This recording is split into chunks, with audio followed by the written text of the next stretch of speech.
Le Gabon est résolument déterminé à s'investir dans le développement durable, une volonté qui s'est traduite au fil des années par l'implication des plus hautes autorités dans la conservation et la protection de la biodiversité. Delphine Yari, Barthelbois. Le Gabon a l'ambition de devenir le pionnier dans la conservation de la biodiversité.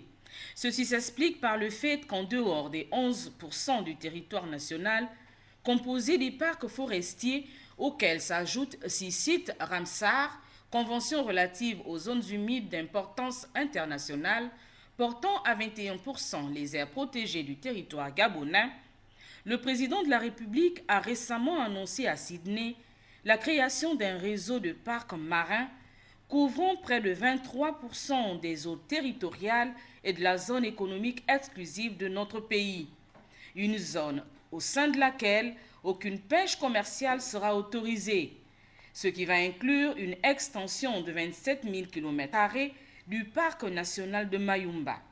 Et Ali Bongo Ondimba de préciser à l'auditoire que le reste de la zone économique exclusive sera divisé en zones de pêche communautaire et commerciale et en zones d'exclusion pétrolière où la pêche industrielle ne sera permise près des infrastructures économiques stratégiques. Une planification qui peut nous amener à dire, sans risque de nous tromper, que le Gabon, déterminé à s'investir dans le développement durable, a pris de l'avance sur les objectifs 2020 en matière de protection des espaces terrestres et marins, de sécurité climatique, d'équilibre homme-nature. Un leadership international du Gabon reconnu et qui s'explique également par la nomination d'Ali Bongo Ondimba en qualité de patron du Congrès mondial sur les parcs Sydney 2014. Ali Bongo Ondimba succède ainsi à Nelson Mandela, défunt président sud-africain.